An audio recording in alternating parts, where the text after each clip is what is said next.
Assalamualaikum warahmatullahi wabarakatuh. Halo, nama saya Yahya Nursasongko dari Fakultas Ilmu Sosial dan Ilmu Politik, Program Studi Hubungan Internasional. Saya di sini akan kembali mempresentasikan rangkuman dari PKKMB 2022 Universitas Lampung, tingkat universitas dan tingkat fakultas. Materi pertama di hari pertama adalah peran Polri dalam menangani kejahatan digital. Para mahasiswa baru dihimbau untuk peka terhadap peraturan perundang-undangan, khususnya Undang-Undang ITE. Pasalnya, banyak dari kasus yang dilaporkan kepada pihak kepolisian rata-rata adalah kasus kejahatan digital seperti pornografi, kesusilaan, penipuan digital, pencemaran nama baik, judi online, pelanggaran hak cipta, dan lain-lain. Kepolisian juga menghimbau agar kita tidak mudah termakan hoax, karena berita hoax dapat menimbulkan kegaduhan dan kerugian bagi pihak terkait. Selain itu, kita juga jangan sekali-kali menyebarkan data pribadi kita ke media sosial. Itu dapat menjadi celah bagi para penjahat untuk melancarkan aksinya. Salah satu modusnya adalah penipuan dengan OTP. UU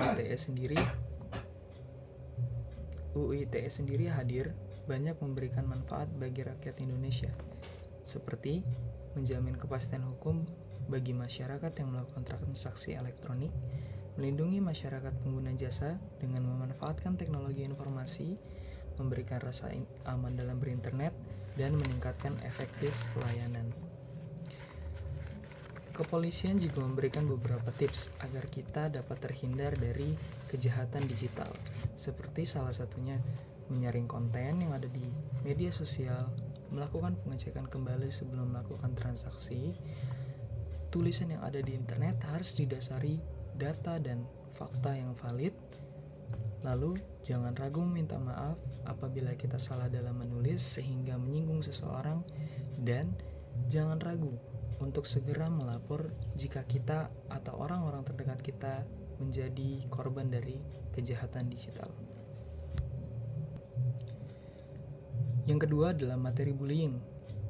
Bullying itu suatu tindakan baik fisik atau non-fisik yang melukai diri kita dan kita merasa tidak nyaman. Tempat terjadinya bullying bervariatif. Bisa di mana saja. Bisa di sekolah, lingkungan masyarakat, media sosial, tempat kerja, bahkan di keluarga. Bullying sendiri ada beberapa jenis, yaitu verbal bullying, non-verbal bullying atau biasa fisikal, social bullying, cyberbullying, dan sexual bullying. Bullying tidak seharusnya terjadi karena hal ini sangat tidak pantas untuk dibiarkan. Kita, para mahasiswa, harus bersatu dan mendukung mahasiswa lain yang terkena bully, dan kita, mahasiswa, tidak boleh menjelekan satu sama lain kepada siapapun itu. Materi ketiga adalah pendidikan karakter mahasiswa. Bagi saya sendiri, materi ini cukup spesial karena dari pembicaraan sendiri adalah Profesor Said Akil.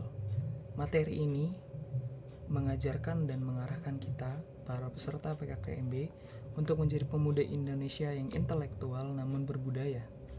Sang pemateri sendiri menerangkan tentang jatuhnya bangsa-bangsa Timur Tengah, bangsa Arab, mulai dari kekhalifahan Turki yang berganti menjadi kepemerintahan sekuler, negara-negara Timur Tengah yang menjunjung tinggi nasionalis tapi tidak menyertakan kebudayaannya atau keagamaannya. Itu dapat dibuktikan dengan Muammar Gaddafi, Saddam Hussein, dan lain-lain. Mereka adalah penyokong, adalah pionir dalam gerakan nasionalis, namun tidak menjunjung kebudayaan serta keagamaannya. Menurut pemateri sendiri, Indonesia itu jauh lebih unggul dibandingkan bangsa barat karena sampai saat ini nilai-nilai kebudayaan kita tetap melekat dalam keseharian. Bahkan dalam dunia pendidikan dan kegiatan pendidikan, kebudayaan tetap masuk dan memiliki andil besar di dalamnya. Namun, hal yang membuat Indonesia sendiri tidak maju adalah masyarakatnya. tingkat intelektualitas masyarakat Indonesia masih perlu ditingkatkan dan diperbaiki. Maka dari itu, kita sebagai mahasiswa perlu menanamkan jiwa patriotisme dan kecintaan pada budaya agar menjadi orang berpendidikan yang cinta bangsa. Dan materi yang selanjutnya adalah materi Merdeka Belajar Kampus. Merdeka Belajar Kampus sendiri adalah program baru dari pemerintah yang memberikan kebebasan dan keleluasaan kepada para mahasiswa dalam caranya belajar. Indonesia sendiri memiliki visi di tahun 2045, yaitu berdaulat, maju, adil, dan makmur. Ya, ada juga pilar visi Indonesia. Ada 4. 1. Pembangunan manusia serta penguasaan ilmu, pengetahuan, dan teknologi. Pembangunan ekonomi berkelanjutan. Pemerataan pembangunan dan pemantapan ketahanan nasional dan tata negara kepemerintahan. Terdapat banyak tantangan untuk melaksanakan hal ini. Ada industri 4.0, globalisasi, bonus demografi. Banyak juga indikator profil pelajar Pancasila, yaitu kita. Kita harus bisa bernalar kritis, mandiri, kreatif, gotong royong, kebinekaan global, dan berakhlak mulia.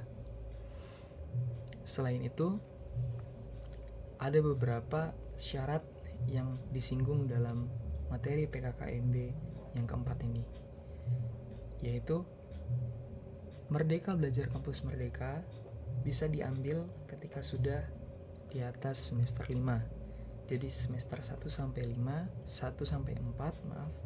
kita belajar di kelas dengan SKS standar yang sudah ditetapkan oleh pihak universitas.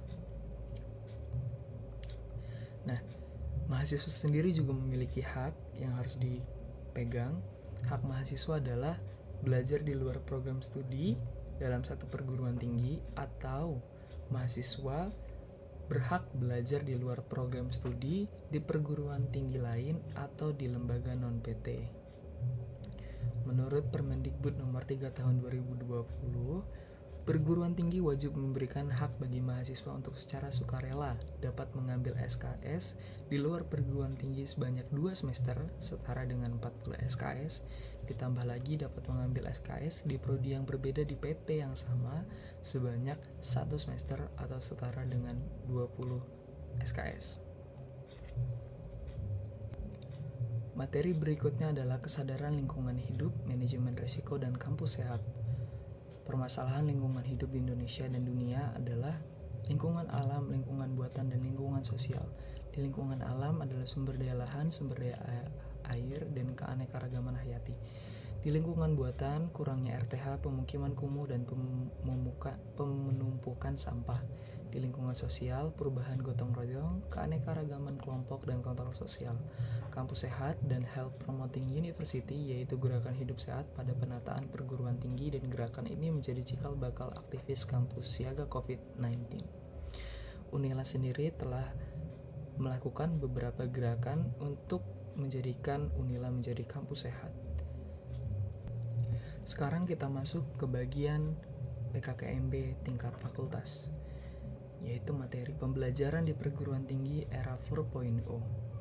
Di masa yang penuh serba digital ini dan penuh keragaman, pemerintah telah mengeluarkan program yaitu Merdeka Belajar Kampus Merdeka yang sebelumnya sudah disinggung. Kegiatan ini menyokong mahasiswa di perguruan tinggi untuk bisa mengejar minat atau passionnya sembari melaksanakan perkuliahan. Program ini menurut saya sangatlah bagus karena memberikan keleluasaan bagi para mahasiswa untuk belajar dengan gayanya sendiri dan untuk siap langsung terjun ke dunia yang dia minati, bisa untuk magang pekerjaan atau lain-lain. Lalu ada sarana dan prasarana kuliah, terutama di kampus FISIP, kami memiliki banyak keunggulan dibandingkan fakultas lain, yaitu kami memiliki food court dan kami mempunyai sistem belajar hybrid yang akan dilaksanakan. Sekiranya demikian materi yang dapat saya sampaikan. Mohon maaf jika saya ada salah kata, kepada Tuhan saya mohon ampun. Wassalamualaikum warahmatullahi wabarakatuh. Dadah.